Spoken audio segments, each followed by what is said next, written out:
Can you hear me? Could I please ask everybody to rise? And I would like a Navy veteran that's here today to lead us off in a Pledge of Allegiance. If you could please come forward. Bernie Diana, 7-year Navy veteran.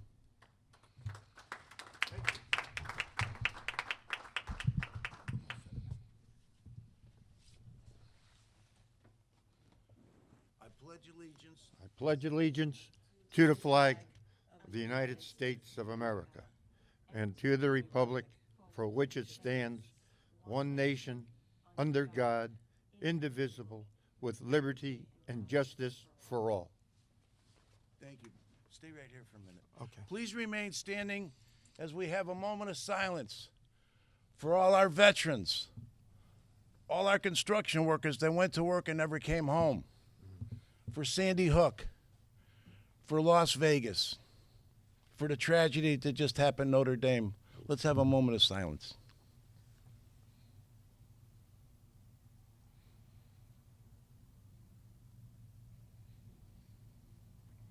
Please be seated.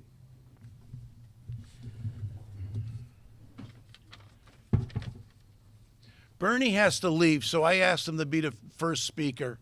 And then our mayor from Middletown's here. He's going to speak next. But Bernie's got a few things to talk about and how he works with the homeless veterans and what he's doing to get them housing. 7-year veteran, Bernie. Thank you, sir.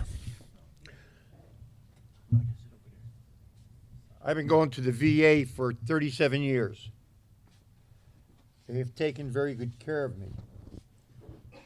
Unfortunately, because a lot of things that are not service connected, the VA will not help veterans.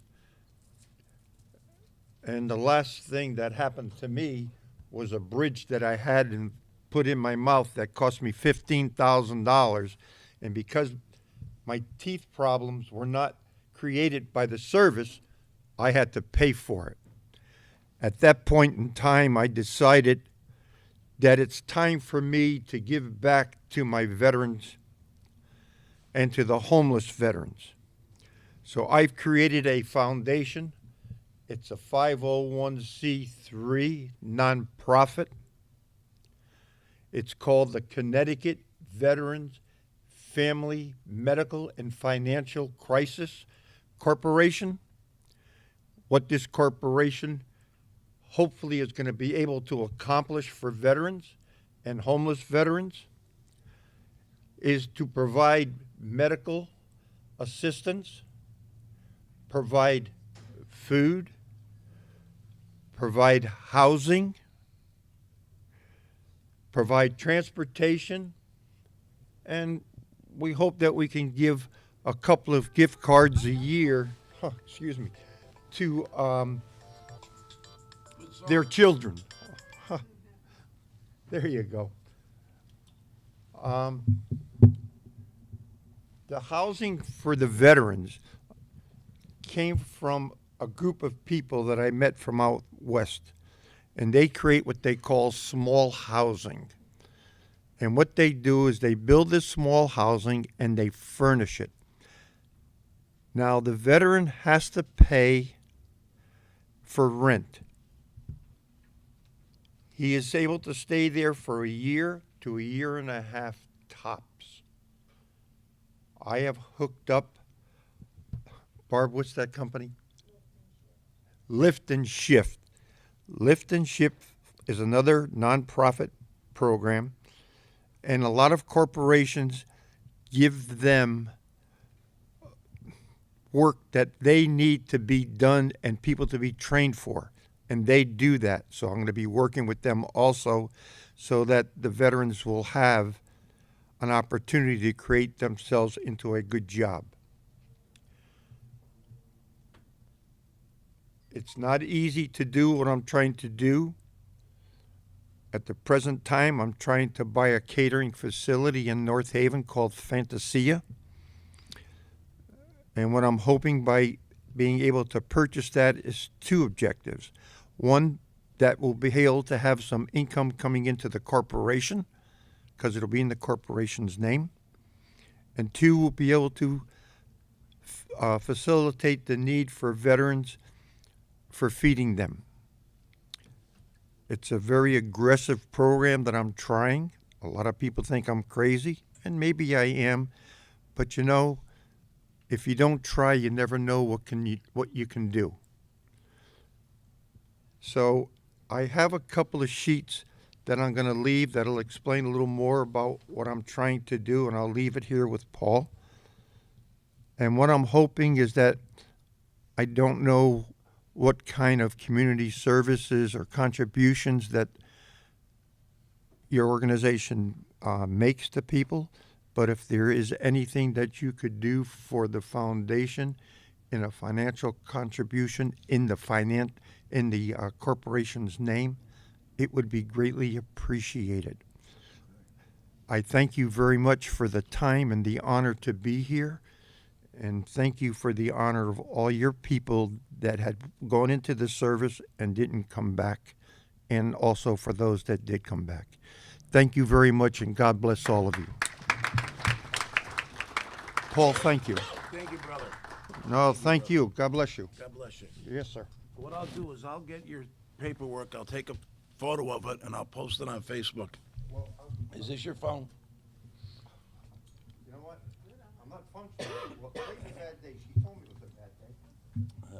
I should have listened to her. Okay, let me do a little housekeeping before we continue.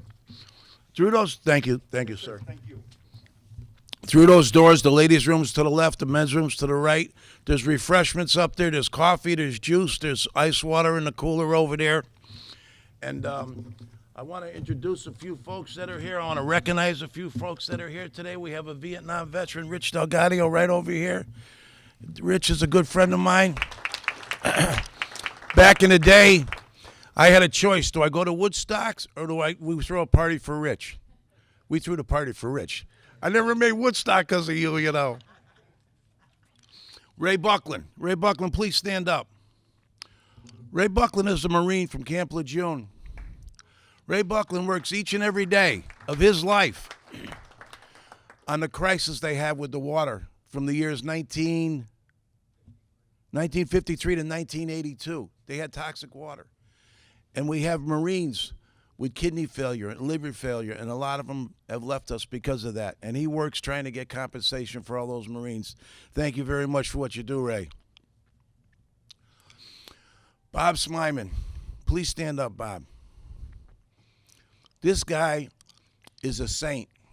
This guy literally puts smiles on over 1,000 people's faces. He's the founder of the Missions of Mercy, the free dental clinic.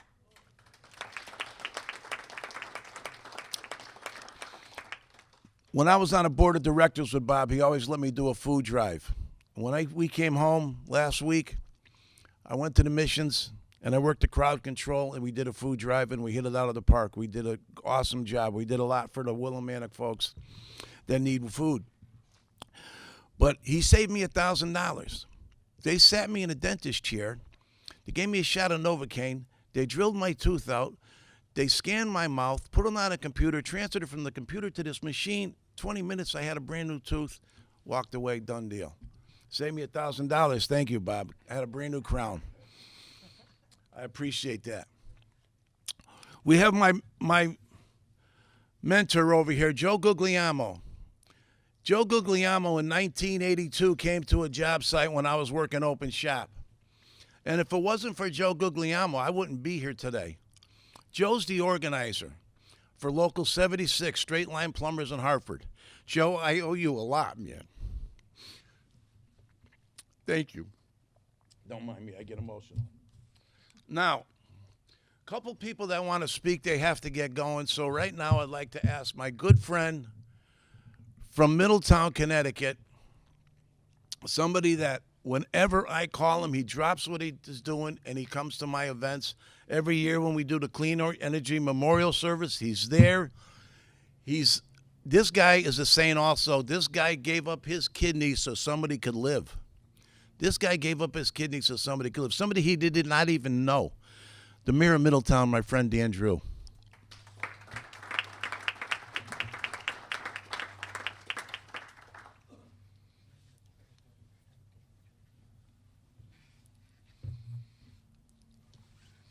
Thank you, brother. Good morning, everyone. It's great to be here with you. And thank you, Paul, for the kind introduction. And it's always great to see you back home. We miss you now that you're in Florida. And you got a better tan than anybody that I can imagine. I want to thank you all for being here. This is an incredibly important issue. And I want to just give major kudos to Paul for the work that he does. I mean, how many people take so much of their time, so much of their own resources, and so much of themselves and just give it consistently to other people to make their lives better for no other reason than that it should be done and that he has it in his heart to do that. This is a man with a heart of solid gold. I love him. I respect him. And I respect the work that he and all of you do. You know, there's a lot that we do in our society for veterans and for homeless veterans, but it's not enough. And it's not enough because you have good people like Paul Venti and others that are working as hard as they can to cobble together as many resources as they can to take care of people who committed themselves and sacrificed themselves for taking care of all of us. And the fact that there is never enough to take care of them is shameful because we have a responsibility. From the governmental standpoint, we have a responsibility to make sure that they are cared for. You know, we're building a permanent supportive housing in Middletown right now for homeless veterans.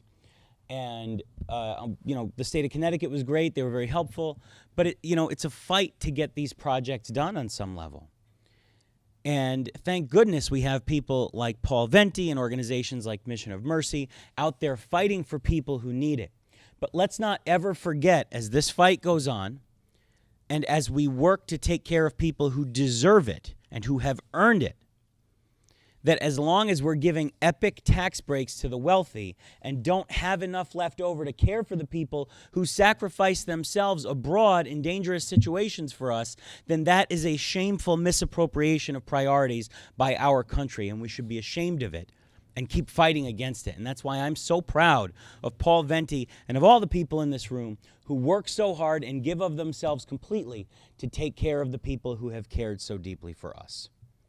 It's really important work, and that you're doing it speaks louder volumes than anything you could say and any time in which you could wrap yourself in the flag. There are a lot of people that wrap themselves in that flag, the red, white, and blue, and talk about veterans and talk about their respect for veterans and speak in martial terms, who have never done anything but try to make life better for people who already have it really good. And then you have people like all of you, and Paul, and the Missions of Mercy, and the veteran we just heard from, and Ron, I believe it was, right? Fighting at Camp Lejeune to correct clean water for Marines. What's more basic than that? But we have enough money to make sure that gigantic companies don't have to pay $1 in taxes. Something's wrong with this picture. So I want to thank you all for your commitment to helping other people who deserve it and who need it, and remembering what the priorities are really about. We all learned when we were little kids, actions speak far louder than words. Your actions speak volumes. Paul Venti's actions speak volumes. I'm really proud of you, Paul. We love you. Thank you all for having me. I'm sorry I can't stay with you. Have a great day.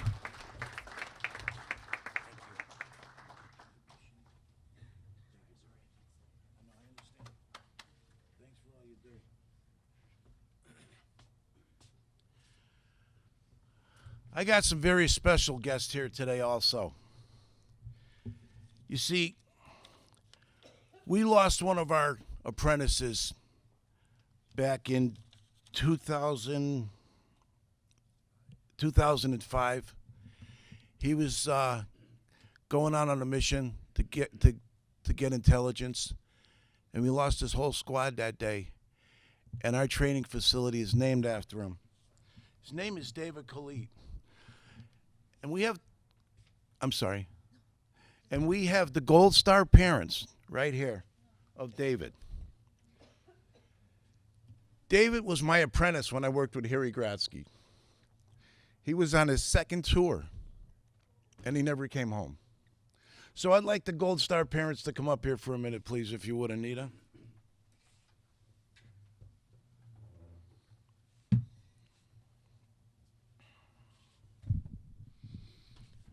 On behalf of all these folks up here in Local 777, we'd like to present you with this poster, When I Was a Child. This is a book she wrote. She's been to 14 major cities and asked all these homeless people what they wanted to be when they grew up. And that's their answers. Thank you. God bless. Did you want to say something? Yeah, I do. Go right ahead. Thank you. 2005, my son was killed. And it was shortly after he died that my casualty officers went back over. And I kept in communication, and they told me what they needed. And I wanted to help, but didn't know how. And my husband, Greg, who's a golfer, said, let's hold a golf tournament. I think he had other... But we did. It started in 2006, and we're still going. We have one coming up in September 13th, I think, at Hawks Landing. And we're still going strong. We support major Semper Fi Fund. Oh, God, I'm drawing a blank. And then I go to my mom's hometown in Gloucester to the Veterans Service Center, and I donate to them. And today we are going to give Paul a donation check so he can help the homeless Oh, thank you. in Florida. Thank you. Thank you. Helping. Okay.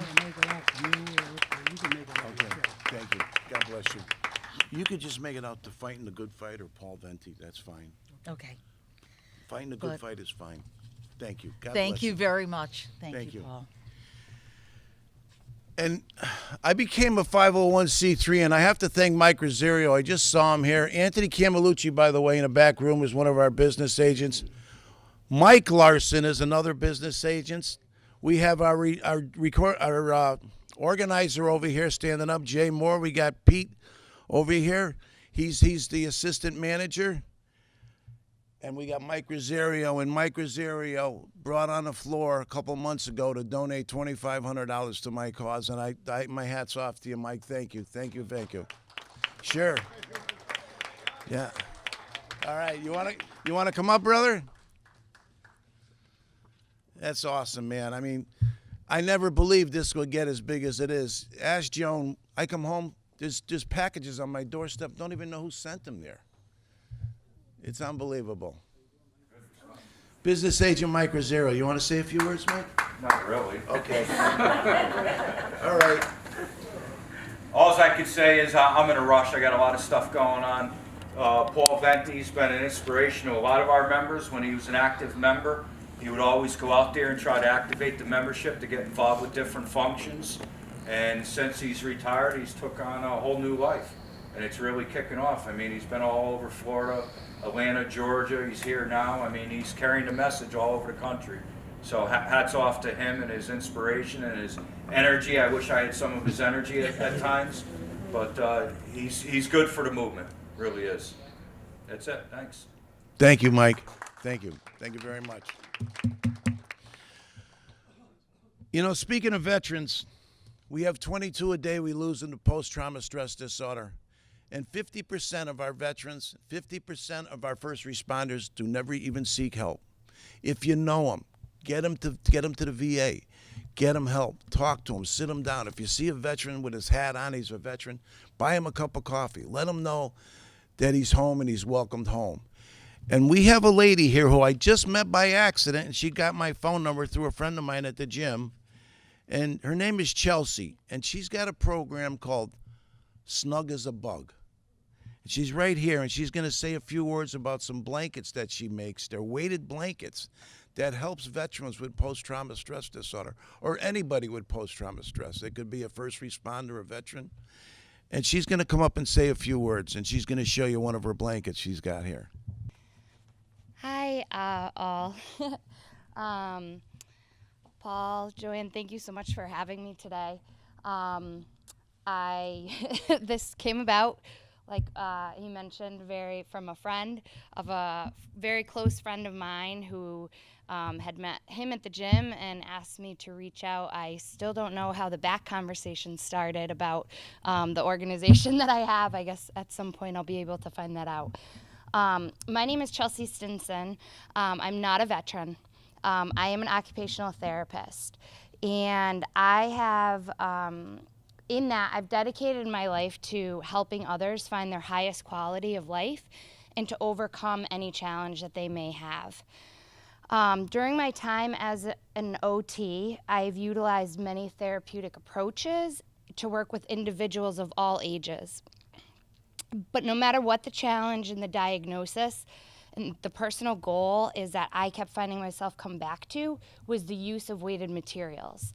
My frustration came that there was a significant amount of research in the pediatric population with this tool and very, very limited research in the adult population, as well as limited to almost none for a specific population, which was the veterans. So I started pioneering a program in 2015 where not only have I been hand making weighted blankets for veterans, shipping them all over the world, but I also have been gathering research and putting that research together, so therefore we have some of that statistical data. And my hope is that I will be able to use that at some point to get the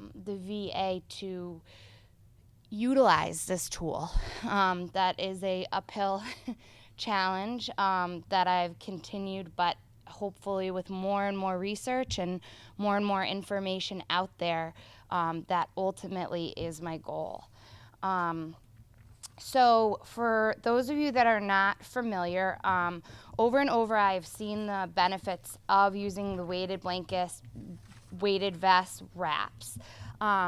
I also have been saddened numerous times by the absolute blank stares that I get when I talk to people about the amazing effects of what this material can do.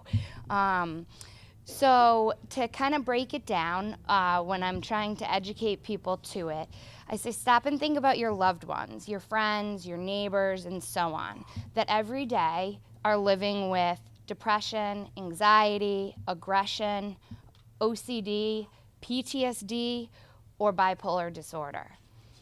No matter what the cause of all of these are, they're affected by a severe decrease of a brain chemical called serotonin. If you could give these individuals a tight hug for 3 to 8 hours a day, you'd be able to relieve their symptoms by 50%. Wouldn't that be great? If we all had time to just walk around hugging each other all day for 8 hours, right? That's it. There we go, we got a career. But unfortunately, we can't. And so one of the biggest then resources that is given is medications.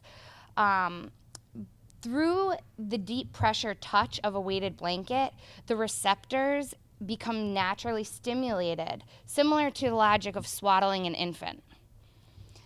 It's a reaction that we don't ever lose, no matter how old that we get. This helps the body to relax, to feel more grounded, and to feel safe. The clinical studies suggest that when these pressure points are triggered, the brain releases that serotonin, a neurotransmitter that is known as the calming chemical. It also has other useful benefits, such as maintaining memory, as well as proven to assist an array of conditions as severe anxiety, bipolar, PTSD, and sleep disorders. So when humans receive the feeling of deep pressure to their skin and joints, it naturally calms and relaxes the body, promoting sleep and stress relief, and an overall decrease of anxiety and increased quality of life. So I founded the Snug as a Bug's Foundation, and to date, I started in 2015, and to date I have shipped, my husband, my wonderful children, two children that are 10 and 12, love to put notes in there, and I also have 2 volunteers that help me sew. I'm still a full-time occupational therapist, a rehab director, so I do run out of time in my day. So you actually every single one is custom made, and I apologize, the one I had to bring, I am fresh out of blankets right now. Most often, I use a patriotic material. I use only American-made materials. I know where every single piece of material that I use comes from, and to have a weighted blanket to be most effective, it needs to be between 10 and 15% of the person's body weight. So I am, a lot of these veterans are actually, pretty good sized gentlemen. So I am shipping and sewing and lifting, and we're shipping 28-pound blankets, 30-pound blankets all over the world.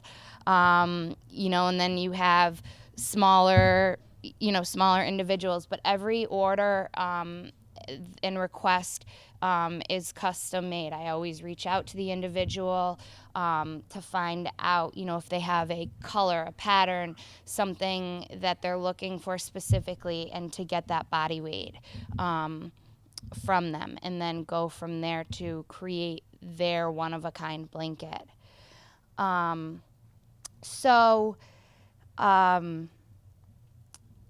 Like I said, to date, we have shipped around 700 blankets. We are a 501c3. This comes from nothing more than my absolute passion to just continue to get the information out there and the blankets into as many hands of individuals in need. And so we have individuals that are currently soldiers active, that we ship them to them, as well as we have soldiers that have returned home and are recovering along, trying to reintegrate into their community. I could share, if I had more time today, I have numerous stories. I have spouses that reach out to me.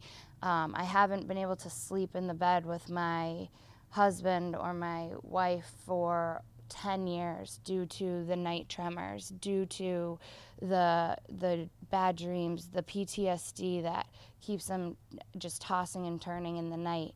And 2 days after they receive the blanket, that spouse will write back and say, "Oh my goodness, I just spent 2 nights sleeping all night with my husband, my wife. This has been, unbelievable." And it's the stories like that why I continue to do this. There's a lot of information out there as it does relate to the pediatric population, kind of understanding the concept. The concept is still the same, and I do hope to sooner than later be able to publish the research that I have gathered. And like I said, my goal is just to continue to spread the healing, and with any and all support, we will be able to continue to do that. So I thank you again for having me here today to be able to share that information with all of you. I did put a couple flyers in the back. We do have a GoFundMe page. The website is snugasabugs.com. And then we do also have a storefront because I had many individuals who were not veterans who wanted to also get their hands on it and continued to ask me, "Do you have a storefront? Is there a place I can do this?" So I have made a storefront, and if it is purchased and they're able, an individual is able to afford and make that purchase, any of the funds left over we put directly back into, and that makes another blanket for a veteran that cannot. Yes, they are heavy.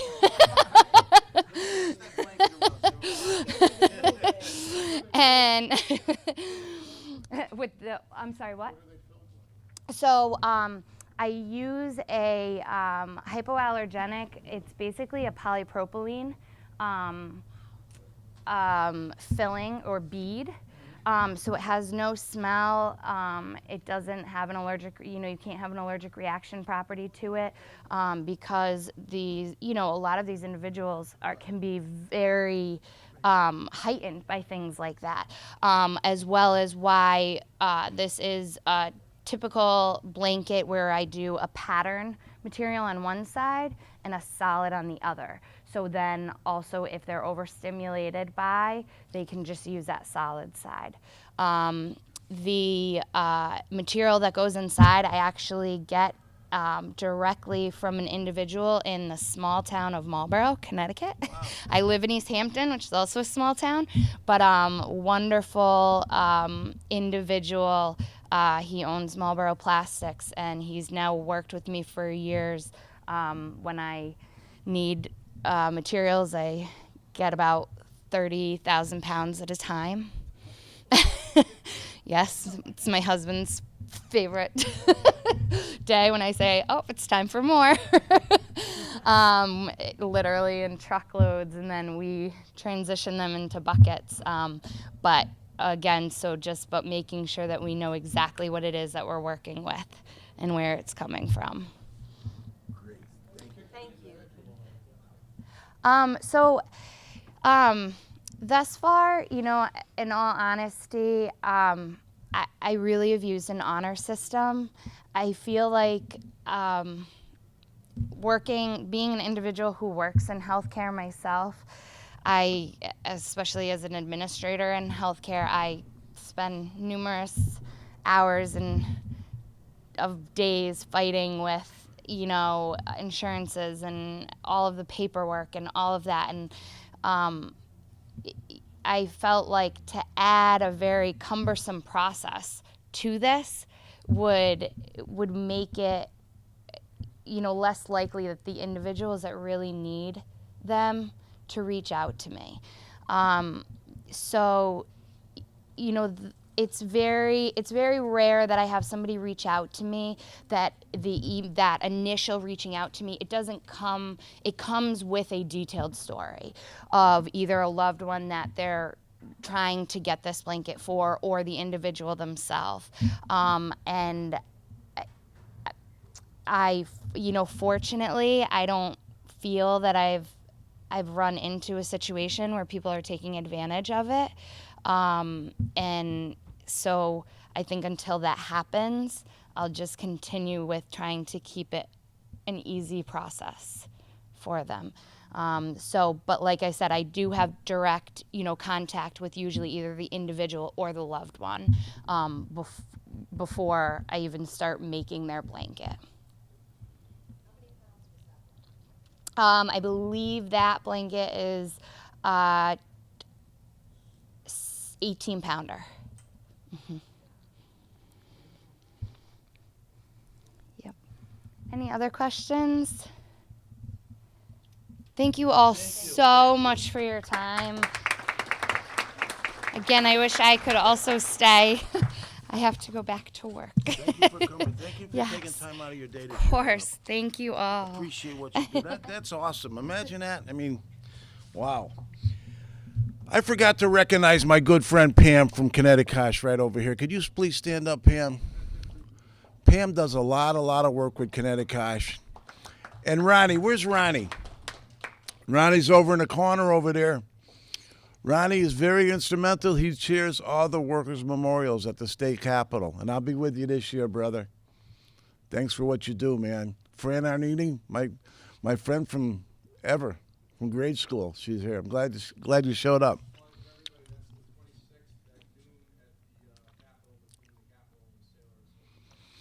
And that morning we have another one in Groton, too. We all do L'Alliance in Bridgeport the same day, correct? 23rd. Kyle's on the same board. All right, we're going to show you a video now. I met this woman, Donna, by accident. Actually, Joan and I got a basset hound, and we were taking him out to get his nails cleaned one day, nails cut. And another lady saw the basset hound. She says, wow, I got a basset hound. Okay, we put our heads together. Let's have a play day for the basset hounds. She goes to a Catholic church in Florida where we live in Hudson, St. Michael's. And she knows I do some work with the homeless. So she brought me over a newspaper, magazine featuring this young lady right here. Donna's from the Waterbury area, and she lost her twin brother to hypothermia. He froze to death. And it's a bittersweet story, but it's got a happy ending. So let's everybody introduce, I'd like to introduce Donna to come up and say a few words, please. Thank you so much for inviting me here today to Paul to talk about my 5013C nonprofit. My twin brother Brian was homeless. I'm sorry. My twin brother, saw 9/11 happen. We're from New York City. My twin brother saw the planes hit the towers and people jumping to their deaths. He was never the same after that. He was just like me. I try and tell people every day I go out and I want to change one person a day to look at a homeless person the way I do. That is somebody's brother out there, somebody's father, somebody's mother or sister. On December 22nd, I had a phone call to my house, and it was a priest from Ansonia. I go to a different church for 27 years, and here it was, a different priest calling me, asking me if they can do a mass for a funeral for a homeless man that his bones were found on the Naugatuck River, right where Holy Land is. My brother died in the woods, and his remains were found in October. And it took the state's medical examiner's office until February 9th to give his remains back to me. Because he was homeless, there was no hurry for him to get buried. Mind you, his bones were found, so he was already well dead. So here a priest called me on December 22nd to see if they can do a mass for a funeral. And to my amazement, when I went to that church and met this priest, he asked anybody who would come to a mass for a homeless man that nobody knew. Everybody raised their hands that day. I was quite shocked. They didn't know me. They didn't even know my brother. This was a half an hour away from my house. The day of the mass was on February 9th. Remind you, on October 20th, he was found.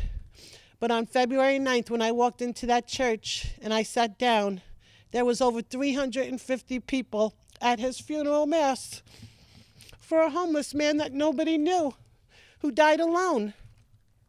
3 weeks later, Father Sullivan, I joined that church, by the way. I left my church that I was for 27 years, and I travel a half an hour away to go to a different mass now, to this priest who called me. And 3 weeks later, he talked about the mustard seed, how we have to grow, how we have to plant the seed and watch it grow. From there, I went home that day, and I said, my life I have to do is go out and help the homeless. It's my passion. We came up with these bags. This is known as a Brian bag. It has water, socks. This one has deodorant. Usually they have toothbrush or toothpaste. It has 2 different cans of tunas. One's tuna, chicken salad, and the other one's ham salad. It has cookies, crackers. The very last thing on the top that breaks most of these bags is that little Slim Jim. If it goes in the bag the wrong way and you try to close it, the bag will break. If you add one more thing to this bag, the bag breaks and you have to start it all over again. This bag has electrical tape. You see that their tents, they get holes in their tents. They get holes in their sneakers. The electrical tape will help their sneakers, will help their tents for any of the holes. It has a bottle of water. The homeless cannot go into a restaurant and ask for a drink of water like you and I. So water is very valuable to them. I also make these women bag, and they also get a $5 gift card to Subway, McDonald's, or Burger King. A woman's bag has no food, so the woman's bag is going to get a Brian bag, and they're going to get a woman's bag that has a toothbrush, it has deodorant, chapstick, baby powder, nail stuff, wet ones, women's items that you need, a washcloth, a bar of soap, something that they can help to wash themselves up with. I was in the magazine. Thank you, Paul, for bringing it up. In December, the Knights of Columbus, if anybody knows the Knights of Columbus, they did an article on me at Christmas time, and they wrote that there is always hope for the homeless. And with this, because it went out to 1.8 million homes in December, 2 days later after this article went out, I opened up my email, and I had 305 emails. Can you imagine how overwhelming I was? Brian bags are being made in Paris, Italy. Detroit, Michigan did 300 Brian bags just 2 weeks ago. Paradise, California are doing them when the house is all burned. They are all making Brian bags. Tom River, New Jersey. I have 17 churches right here that help me do collection for everything that's in the Brian bag. Just last month in the Catholic transcript, where they only do a little blur on most people, I made the centerfold.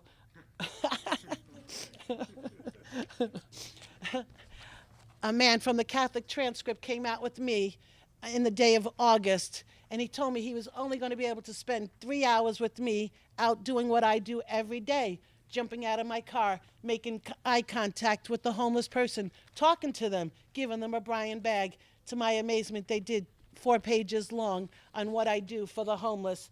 I go out every day and change a homeless person's life. In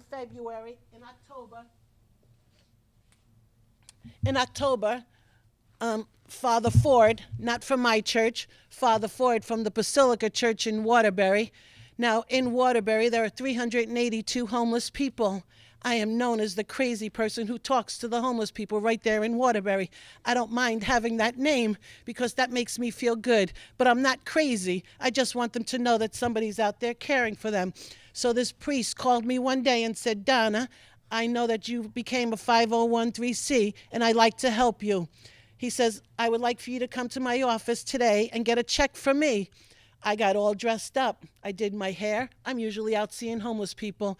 I got all dressed up to go see this priest who I never even met. I walked into the office, he sat me down. He said, Donna, how much money do you need for your foundation? I turned around and said, someone one time told me, if you need something, Donna, you have to ask for it. So I said, Father, if you give me a check for $250, I will be happy. Mind you, there was only $50 left in my checking account to help the homeless, and it's coming into October. So this priest, to my amazement, gave me a check for $7,000. With that, I didn't even know. Thank you. With that, I did not know what to do but cry. That's all I do is cry. So after leaving the Basilica, where in Waterbury, where there are a lot of homeless person, it was a pouring day.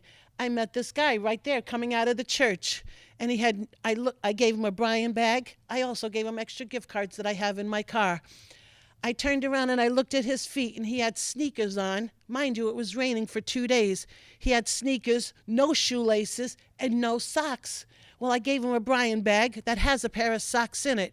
But I said to him, where do you stay? What size shoe do you need? And he looked at me and he said, Donna, he knew my name. He says, Donna, I'm at the St. Vincent de Paul shelter. You're there all the time, always giving out things. And he says, I'll be there tonight at 6 o'clock. I pulled up to that line at 10 to 6 at nighttime.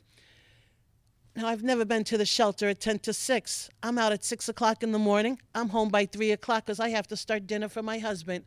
I'm always in my house at dinner time. I went to the shelter, and there were 70 people on that line. I was like, oh, my goodness. I turned to my husband and said, how do I give out one pair of boots when there's 70 people online? And I pulled this guy. This guy saw my car. He came, and I pulled him into the parking lot, which was down the block. I bought him a brand new pair of work boots. Mind you, they cost me $20. He did a happy dance when he put them on his feet, and I gave him a whole bag of socks, 6 pairs of socks in one bag. Absolutely loved it. I knew what I was supposed to do with that money that was given to me. It's not for me. I have to spend it on the homeless people. I went to three Walmarts the very next day. One right there in Naugatuck. And I said, I have a 501c. I help the homeless. They know I help the homeless. I'm always in there buying underwear. Who goes out and buys 80 pairs of underwear at one time? You know, they must know that I need things for my homeless people. And I said to them, I said, I'm a 501c and I help the homeless. And I need to buy men's work boots, any size that I can get. The bigger the better. To my amazement, I bought 400 pairs of shoes, these work boots. But I have to tell you, that Walmart called 2 other Walmarts, got me 400 pairs of boots in 2 days. But the best thing was, these boots that are $20, they gave them to me for $9.99 each. So you can imagine the savings that I did on these boots. So I just don't want to forget about my women that are homeless. I go out every day and I see the homeless. I'm seeing more and more women that are homeless, all for the same different excuse, you know, a reason, you know, they're running away from somebody, abuse, drugs, alcohol, whatever their problem is. I want to listen to them. I went out and I had to buy over 125 pairs of women boots, every color but black. They always have black on their feet. I want it when they look at their feet to see something nice. I went out and I bought these boots, every color, blue, brown, maroon, and I gave out over 125 pairs. But I have to tell you, it's not just about the men and the women that I see. I went to 17 different shelters all over Connecticut giving out these boots, in the woods handing them out to the people that don't go into the shelters.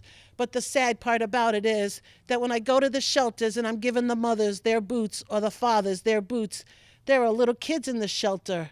I had to buy boots for the little kids that are in that shelter. Every shelter had 15 to 30 kids. So with them, I bought them winter boots and sneakers because I knew that the winter will be over shortly and that they will need to have sneakers come the springtime. And now look at it, it's springtime. And I'm just so happy that I gave them sneakers because they're fitting in with all the kids at school. I have to tell you that I would like to pass this mat around. This is a mat, and it is crocheted by senior centers, 10 senior centers all throughout Connecticut. We plant plastic bags, which they're banning very shortly, so we have to stick together and say, Donna needs these bags. One mat, 700 bags are needed. But this is a mat that a homeless person gets. They can sleep on it underneath the woods. They won't feel the rocks underneath their bodies. It's plastic. It'll keep them warm. And if it gets wet, they hang it over the tree and they dry. I want to pass this mat around, or afterwards, I would like everybody to feel what this mat feels like so everybody knows what it feels like. And as of today, we've given out over 300 of those mats. I always like to tell a story about my homeless people, my friends. In Naugatuck, not at my church, but at my church, I got 7 boxes one day, and all it said on there was for the lady who helps the homeless. And I opened up the box, and I had all these beautiful, beautiful knitted hats. I knew right away that I had to go out and see the homeless. It's getting cold out there, and they have no hats and no gloves. So I went to Wilkett, Connecticut, right there where there are 3 homeless people living behind the 7-Eleven. And they always have no hats on their head, no gloves. They have the bare minimum sweatshirts they're wearing as coats. So I gave this guy, Fred, this beautiful blue hat that was knitted. He put it on his head, and he was so happy. And then he saw in the back of my car all these hats all lined up with the Brian bags. And I've given them Brian bags also. I don't care if I see the same homeless person 3 days in a row. They're going to get a Brian bag every time I see them. So this guy, Fred, said to me, Donna, can I have that orange hat? I'm thinking, what's your favorite sport? My kids go to Watertown High School, and their color school is orange. I'm thinking, is that the color of your school? He turned around to me and said, now mind you, this is late October. And he said to me, it is deer hunting season, and an orange hat will save his life. He comes out of the woods every morning at 5 o'clock to go to the local 7-Eleven where he gets his free cup of coffee, but he has to be there before 5:30. He cannot go into the store when there's customers there, so they always start a pot of coffee for the homeless. But can you imagine when I gave him this orange hat when he's walking out of the woods and hear the gunshots going off because somebody is shooting the local deer for deer meat, that it will save his life. All it is an orange hat. I have to tell you, it is like Christmas every day at my house. Paul feels the same way. Every day when I go home, I have gifts at my house. I have gifts at the church that I go to. People leave me things at the seat that I sit at my church. There's always bags of socks, bags of underwear. Just yesterday when I came home, I had 20 pairs of these ladies' underwear. Now, when I go out and I see the homeless, and I have these in my trunk, and the men's underwear, I don't rip these open and only give them one. I let them pick which ones they want, the colors that they want, the styles they want, and they get the whole entire bag. If this bag has 10 pairs of underwear in it, that lady's going to get 10 pairs of underwear. Can you imagine a lot of these women that are homeless, they have 2 and 3 pairs of underwear, maybe 1 or 2 pairs of socks that they alternate while they're washing their clothes. I like to tell the story about just last week about a vet. I had given him a pair of boots early on in the month. And I went back there. Now, mind you, I go where suffering is. I just don't stay in my town. I live in Watertown. We never had a homeless person in Watertown my whole entire life, living there for 30 years.